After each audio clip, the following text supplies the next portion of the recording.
Bom dia, hoje é 20 de setembro de 2024, sexta-feira, estamos aqui para mais um Ouriz Podcast Macro. Eu sou Carlos Cabal, ao meu lado, como sempre, Marcos Demarque, nosso economista-chefe. Tudo bem, Marcão? Tranquilo, Cauã, é você. Tudo tranquilo, vamos lá. Né? A semana, obviamente, determinada pelas reuniões de política monetária nos Estados Unidos, né?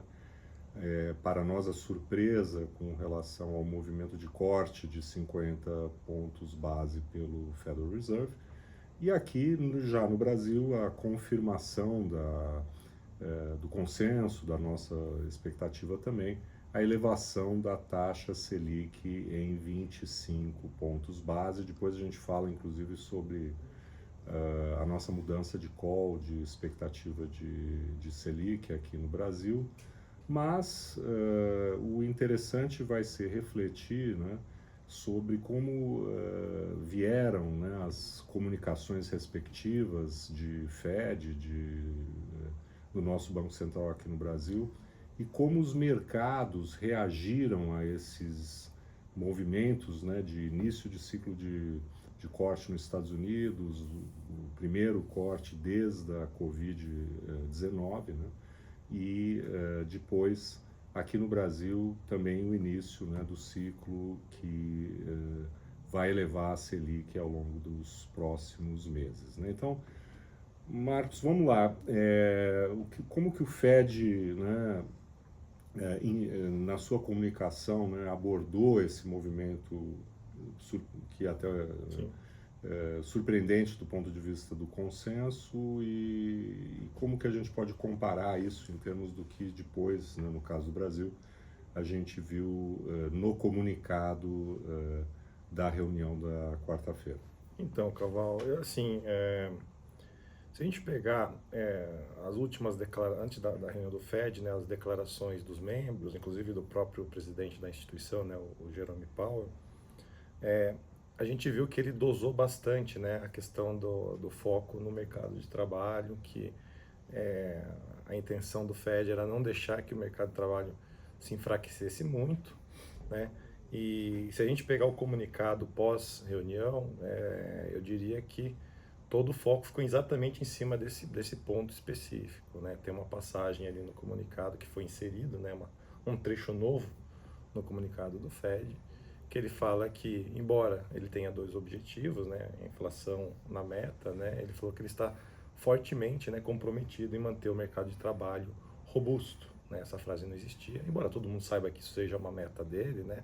O fato de ele ter inserido e ter cortado 50 pontos base, fica para mim especificamente, né, a sensação de que todo esse movimento que pegou uma parte do mercado de surpresa é que foi um movimento preventivo, né, no sentido de que, como a gente sabe que política monetária atua com defasagem ao longo do tempo, né, o que você faz agora, cortando, subindo juros, bate na economia dali 6, 7, 8, 9 meses, né?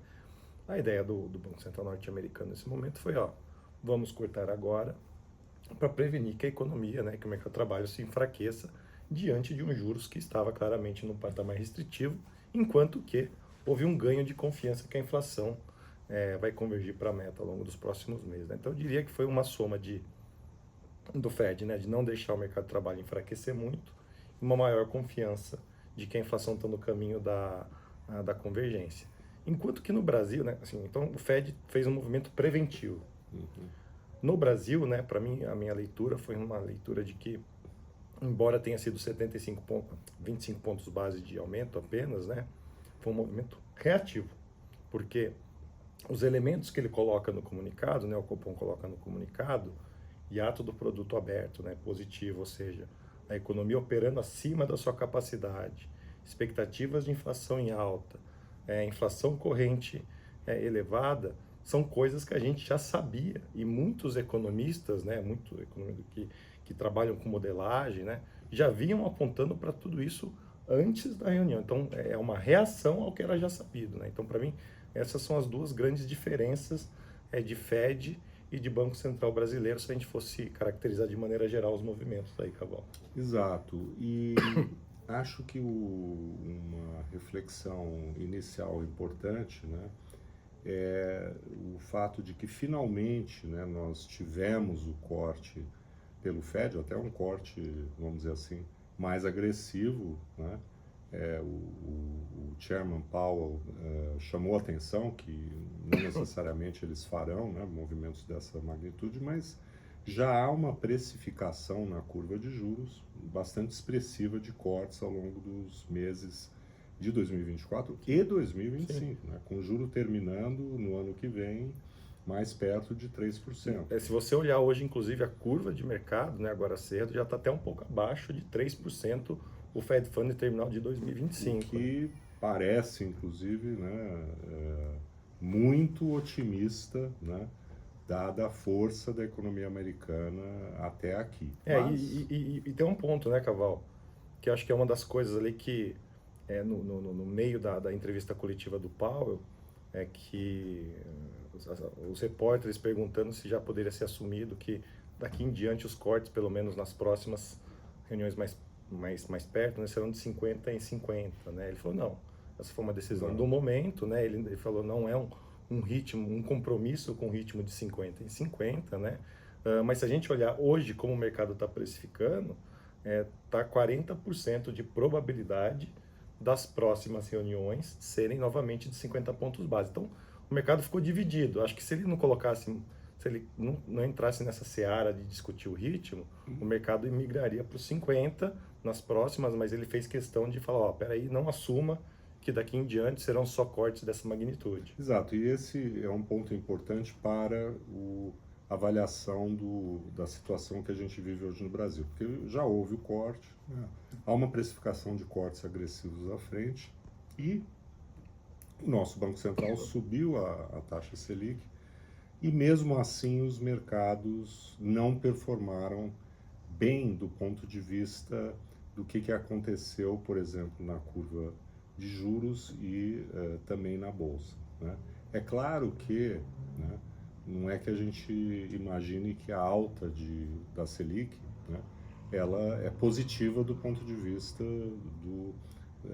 dos ativos de risco como a Bolsa, mas o movimento de política monetária que é bem sucedido, ele tem um efeito, né, importante do ponto de vista de disciplinar o comportamento da curva de juros, né? Ou seja, você ao buscar, né, uma reancoragem das expectativas, em buscar, né, um aperto do ponto de vista das condições financeiras, afetando a demanda agregada via crédito, via câmbio, né, você deveria ter um efeito benéfico do ponto de vista da estrutura a termo da taxa de juros. E o que nós vimos ontem e pelo menos até aqui nessa sexta-feira pela manhã é que a curva de juros do ponto de vista do cenário, né, para os próximos 2 anos, ela mostrou uma inclinação muito acentuada, né? Como que a gente poderia interpretar isso, né?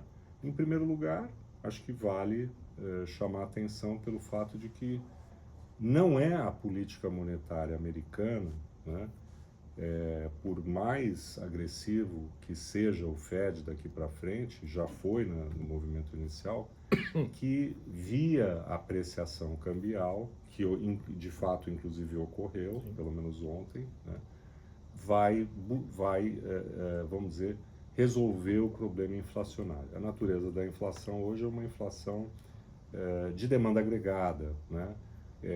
Com o mercado de trabalho muito aquecido, pressão salarial, nos preços de serviços, já falamos sobre isso inúmeras vezes, né?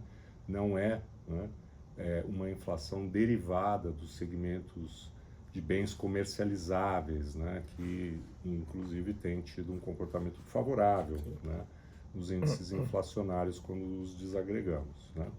Então, o que a curva, né, a termo mostrou com essa inclinação, né?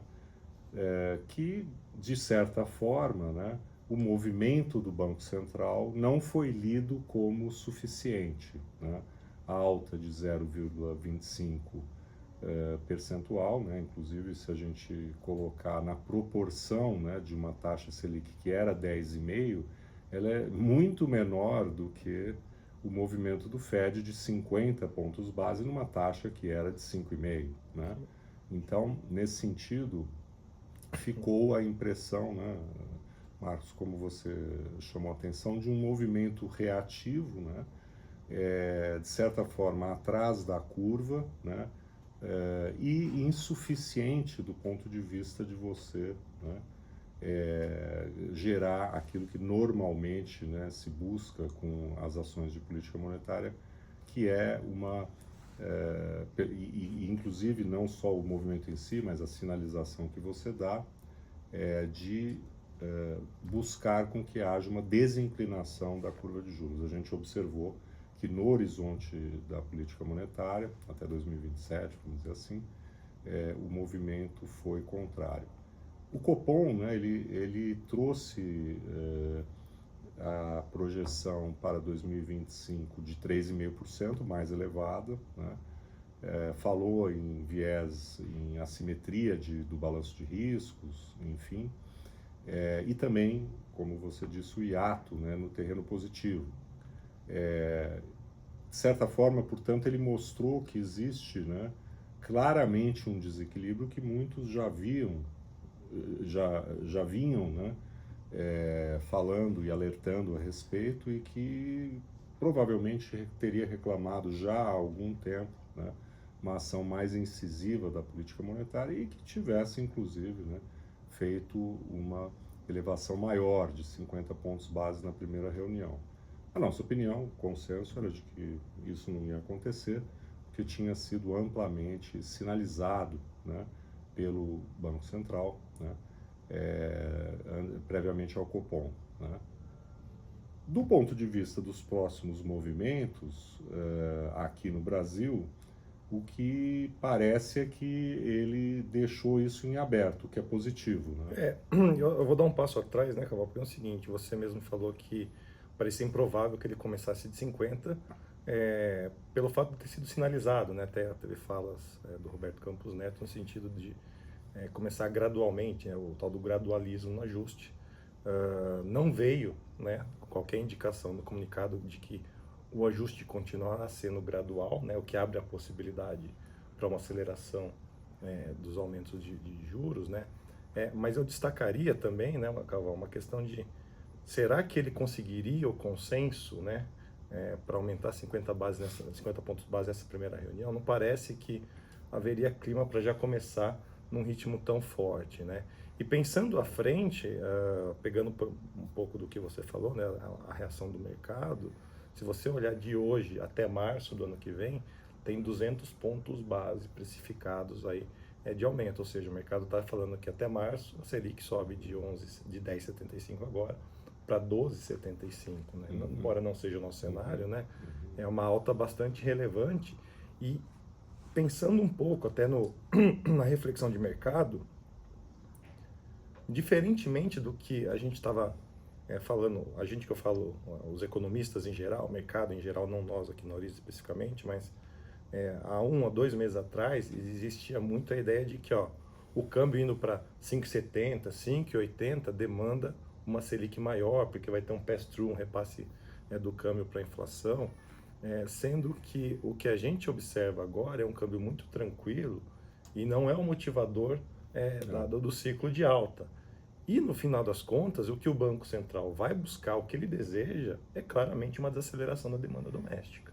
Então, não é uma surpresa a gente ver, por exemplo, a moeda brasileira performando bem, né, que tem muito mais a ver com o Fed cortando mais os juros, né, é uma questão do dólar se enfraquecendo globalmente, né, e a Bolsa Brasileira tendo ido mal ontem e hoje, agora pela manhã, em cima de um cenário que o Banco Central está dizendo claramente, eu busco desacelerar a economia para que o mercado de trabalho não continue exercendo pressão inflacionária à frente. E essa performance negativa, né, do mercado de juros, no caso das taxas do DI, dos contratos do DI, ela se manifestou na curva de juros reais, né, das NTNBs, por intermédio da elevação do juro real, né, das NTN-Bs, né. O componente da NTN-B da inflação implícita, né, quando a gente faz o desconto da taxa pré, não mostrou nenhum movimento muito relevante das inflações implícitas, e sim, né, do juro real. Como que a gente interpretaria isso? Que dada a situação da economia, desse desequilíbrio, né, de oferta e demanda, o juro que precisamos para fazer o processo de convergência ele é bem mais alto do que estava sendo precificado. Claro, ainda poderíamos entrar numa discussão se isso é mais estrutural ou é mais conjuntural, mas no curto prazo, né, independentemente disso, está claro que o conjuntural vai requerer um juro real bem mais alto, né, do que se imaginava há um ano atrás, enfim, né, e quando nem se falava em elevação da taxa Selic, né. Então, acho que isso coloca, né, inclusive sobre o ponto de vista de gestão de ativos, que é o nosso caso, a necessidade de ter muita cautela com relação à alocação em ativos de risco no Brasil, porque nós temos uma economia exuberante, né, que está indo muito bem, PIB, né, do segundo trimestre, da primeira metade do ano e aparentemente no terceiro tri em curso também muito forte, tem gerado, né, um benefício do ponto de vista da Bolsa e, no tocante às contas públicas, tem gerado também uma receita muito exuberante, né, que tem mitigado o efeito perverso, né, do crescimento, né, inclusive em muitos aspectos descontrolado do próprio gasto obrigatório, né. O risco agora é nós já sabendo que haverá, né, cortes substanciais dos juros lá fora e os mercados aqui precificando, né, como você disse, 2 pontos percentuais de alta, né, na Selic ao longo dos próximos meses, nós, no fundo, aniquilarmos o lado virtuoso que hoje, né, sustenta os ativos de risco e também, né, as receitas públicas, que é o vigor, né, do crescimento econômico. Eu ainda faria mais 2 destaques, Caval, que para mim são muito relevantes. Essa semana, antes do Copom, portanto, no começo da segunda-feira, tivemos o relatório Focus, né, que é semanal. E para minha surpresa, e acho que para muita gente, a inflação projetada para 2026 subiu, né? Então, foi de 3,60 para 3,61, foi apenas um bip, foi pouquíssimo, mas é na direção contrária daquilo que vinha sendo sinalizado, né, nas últimas semanas, de que teríamos o início de um ciclo de alta de juros no Brasil, né? Então, já começa, quer dizer, a gente já tem um contexto de projeções, de expectativas que são ruins e não melhoraram nada, mesmo com a sinalização de um ciclo se aproximando de alta, né? E o segundo ponto, que para mim fica martelando na minha cabeça, né, é que na última reunião, né, na reunião anterior a essa do Copom, logo depois da divulgação da ata, o futuro presidente do Banco Central, né, o Gabriel Galípolo, né, fez um dos trechos contundentes ali de uma fala dele para o público, né, de que 3,2% de inflação, né, é acima da meta, né, a meta é de 3%, né, ele não fez nenhuma, não fugiu muito da resposta, foi direto, 3,2% acima da meta, né.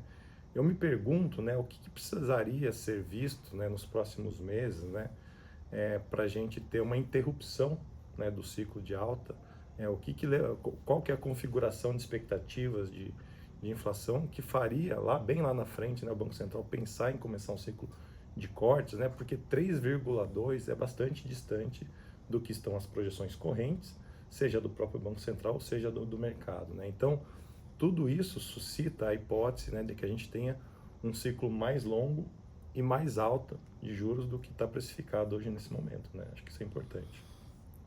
Exato. E com isso, né, acho que vale comentar o nosso call, né, de Selic. Vínhamos, né, imaginando um ciclo de altas de 25 pontos base, né, e a reflexão, né, que estamos fazendo aqui sugere, né, de fato, que tenhamos um ciclo mais intenso. Então, nós atualizamos, né, as nossas previsões.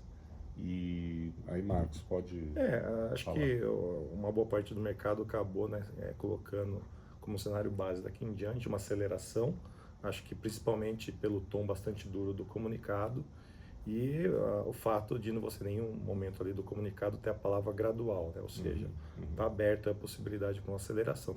Então, nós passamos aí a projetar um aumento de 50 pontos base na reunião de novembro, outra alta de 50 pontos base na reunião de dezembro e um ajuste terminal em janeiro, já sob a gestão Galípolo, de 25 pontos base, né, fazendo um ciclo total aí de 150 pontos base da Selic aí, até o começo do ano que vem. E, como você disse, Marcos, o viés, né, se estivermos errado, hoje parece ser, né, de que possa ser um ciclo até mais intenso do que esse de 1,5 ponto, né, 150 pontos base, e lembrando, a despeito, né, daquilo que está precificado, né, uma queda considerável dos juros americanos, né? E no tocante aos Estados Unidos, né, acho que vale ponderar que é difícil imaginar que o mercado vai ficar ainda mais otimista e prever, né, que a taxa de juros do Fed Funds nos Estados Unidos vai, inclusive, muito mais para baixo do que 3%. Se isso ocorresse, se ocorrer, é porque, de fato, está se precificando, né, um hard landing, né, uma crise, uma recessão. Né, aí o Fed teria que fazer, né, cortes ainda mais incisivos do que está na curva. Mas isso teria outros efeitos negativos, de pressão na taxa de câmbio, né, então não seria, né, um cenário, obviamente, com impactos negativos em preços de commodities, né, que não nos ajudaria nesse momento.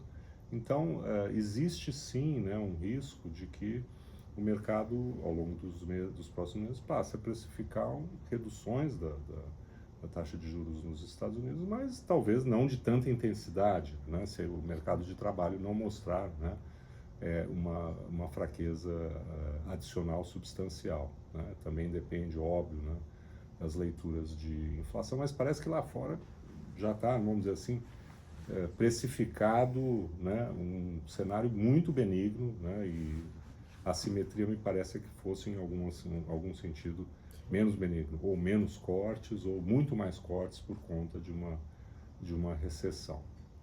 Conclusão, acho que já falamos em outros momentos, né? Os problemas que nós temos no Brasil não serão resolvidos pelo Federal Reserve, não serão resolvidos pela economia global, China, eles têm que ser resolvidos, né, pela política econômica doméstica, onde, mais uma vez, né, destoa claramente o expansionismo, né, absolutamente fora de lugar do gasto público e a reticência do governo em enfrentá-lo, né, por intermédio do ataque ao gasto obrigatório. As receitas estão num momento muito forte, né? E aqui também, não parece que nós vamos ter crescimentos de receita adicionais, né? Talvez o viés seja, de fato, para baixo. Bom, acho que ficamos por aqui hoje. Agradecemos, como sempre, a todas e todos que têm nos dado a honra aí da audiência, desejando, então, um bom fim de semana e até a próxima semana. Até uma próxima.